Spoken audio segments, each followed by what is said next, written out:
मेरे दोस्तों, इंसान को कुल अकल भी मिल जाए तो फिर भी अल्लाह की हिकमत का वो इहाता नहीं कर सकता। रब्बे करीम को ज़्यादा पता है कि हमारे लिए कौन सी चीज़ बेहतर है और कौन सी चीज़ हमारे लिए नुकसान का बाइस है। अल्लाह तबारक व तआला की हिकमत ये चाहती है कि मेरे बंदे परेशान ना हो। रब ये चाहता है कि मेरे बंदे किसी जगह पे भी दिक्कत और परेशानी का शिकार ना हो। तो अल्लाह तबारक व तआला ने राहे एतदाल इख्तियार करने का हुक्म इरशाद फरमाया कि तुम एतदाल के रस्तों पे चलो, मोतदल जिंदगी गुजारो, अफरातो तफरीद से बचो। आज जिस माशरे में हम वक्त गुजार रहे हैं, इस माशरे में हम इस बात को समझने से कासिर हैं कि असल हमारा मसला क्या है। हमारा असल जो मसला है उसकी शनाख्त हमें कैसे होगी और हम फिर उस तक रसाई किस अंदाज में हासिल कर पाएंगे। हम हमेशा अपनी आमदन बढ़ाने के चक्कर में रहते हैं। एक काम और शुरू कर लें, पार्ट टाइम जॉब शुरू कर लें, कोई साइड बिजनेस उसका आगाज कर लें। हमारी जो दौड़ लगी हुई है वो लगी है काम बढ़ाने में, आमदन बढ़ाने में। हालांकि इस्लाम हमें ये कहता है कि तू आमदन बढ़ाने के चक्कर में ना पड़। असल बात यह है कि तू अपने खर्चे कंट्रोल कर। तंग इंसान वो नहीं होता जिसकी आमदन थोड़ी होती है। ये तवज्जो कीजिएगा मेरी बात, ये कीमती बात है और गुफ्तगू सारी का लुबे लुबाब है। तंग बंदा वो नहीं होता जिसकी आमदन थोड़ी होती है। असल परेशान वो होता है जिसके खर्चे ज्यादा होते हैं। और हमारा जो रोजमर्रा का नुकसान हो रहा है ना, वो आमदन के मामलात में नहीं हो रहा। बुनियादी नक्श जो वाकया हो रहा है वो ये है कि हमारे अखराजात ज्यादा, और वो अखराजात किसी और ने नहीं बढ़ाए।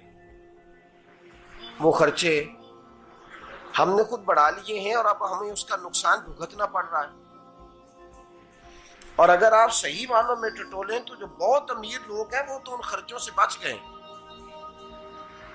मैंने बहुत सारे ऐसे खत्मात में शिरकत की है। मैं बहुत सारी ऐसी जगहों पे गया हूं कि जहां लोगों ने बड़ा मुख्तसर सा खत्म दिलाया है तो हो गया है खत्म। खत्म के मामले में कब किसी ने पाबंदी लगाई है कि उसमें 200 आदमी शरीक होगा तो तब ये साले सवाब सही हो सकेगा? कौन कहता है? या शादी के मौके पर अगर सारे बहन भाइयों को न बुलाया गया तो मेरी शादी पाया तकमील तक नहीं पहुंचेगी, इसमें बरकत नहीं होगी। ये किसने फतवा दिया है? मोतदल जिंदगी का इस्लाम हुक्म देता है। मैं पढ़ रहा था कि एक बहुत बड़ा सदर है, गालबन सूडान के सदर की बात हो रही थी, तो अपने बेटे की बारात लेके गया तो 4 लोग गए हैं बारात, और 15 लोगों का उसने एहतमाम किया अपने घर में खाना खाने का। तो क्या शादी हो गई कि रुक गई?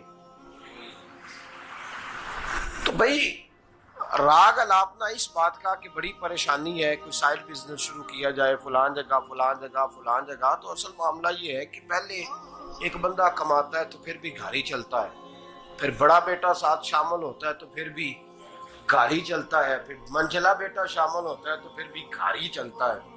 जो रोना दादाजी रोया करते थे कि बड़ी मुसीबत है, बड़ी मुश्किल है, गाँव में रह अकेले होते थे और वो 5 बच्चों को और 4 बच्चियों को वो पालते थे। तो जो वहां परेशानी थी वही आज परेशानी शहर में आकर पढ़ लिख कर मोटी तनख्वाह लेकर वही परेशानी हमें है।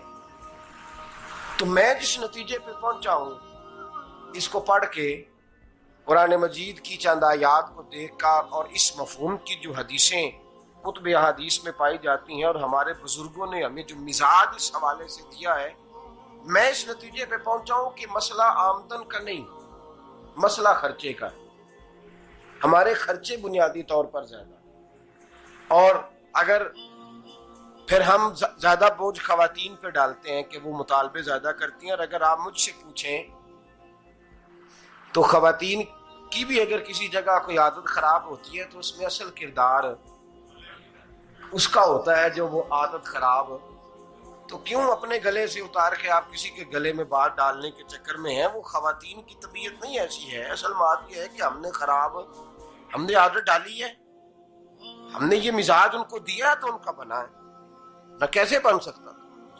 तो एतदाल जब तक जिंदगी में नहीं होता, पानी प्यास बुझाता है, लेकिन एक गिलास ही हो तो प्यास बुझाता है। बाल्टी को मुंह को लगाएगा तो कपड़े भिगो देगा उसके। हालांकि पानी बुरी चीज का नाम नेमत है ना, बहुत बड़ी अल्लाह की, लेकिन प्याले में ही अच्छा लगता है। कोई मटका मुंह को लगाएगा तो तंग होगा, प्याला ही बेहतर है उसके लिए। तो मेरे दोस्त, मटके से भी बाज़-औक़ात काम चल जाता है, लेकिन अगर कोई कहे नहीं मुझे दरिया ही चाहिए तो उसका तो घर बह जाएगा, सारा घर बह जाएगा उसका। हमें दरिया काबू करने का मूड बनाया हुआ है तो इससे घर बहा करते हैं, इससे घर बना नहीं करते। घर प्याले से पानी पीने से बनता है। अगर तू दरिया पे कब्जा करने का मूड बनाएगा तो घर बनेगा नहीं, घर बह जाएगा। आग ना हो तो खाना पक नहीं सकता, लेकिन हल्की आंच से खाना पकता है। और अगर आंच तेज कर दी जाए तो जी, करीने क्यास बात कर रहा हूं मैं, अकल से मावरा नहीं कर रहा।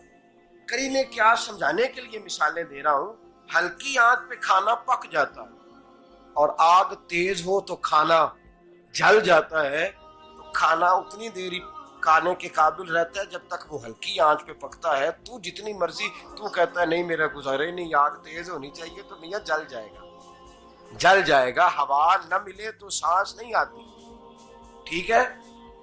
ऑक्सीजन ना हो तो सांस, हवा ना चले तो गुजारा नहीं होता। लेकिन अगर तेज जले ना, अगर तेज चले तो आंधी और तूफान बन जाए तो छतें गिरा देती है, जाने ले लेती है। हम हैं तूफान के चक्कर में, हम हैं दरिया के चक्कर में, हम हैं बड़े नाव के चक्कर में। तो मियां हल्की आंच ही अच्छी है, याद रख। और एक गिलास पानी का एतदाल से मिलता रहे तो वही मिलता रहे, जरूरत के वक्त वही बेहतर है। तू पूरे दरिया पे कब्जा करने का प्रोग्राम ना बना, तंग हो जाएगा। और मेरे अजीज याद रख, हवा सांस लेने के मुताबिक मिले तो वो ये अच्छी है, जो सांस बंद करने पे आ जाए वो हवा अच्छी। हमने चक्कर चला लिया है कि ज्यादा पैसा, रातों रात पैसा, लंबा पैसा, ये प्लाट भी मेरा, वो प्लाट भी मेरा, गुजरांवाला भी, गुजरात भी, लाला मूसा खाड़ी और पिंडी तक जहां मैं जाऊं मेरे नाम की तख्तियां लगी हुई होनी चाहिए। इस्लाम मना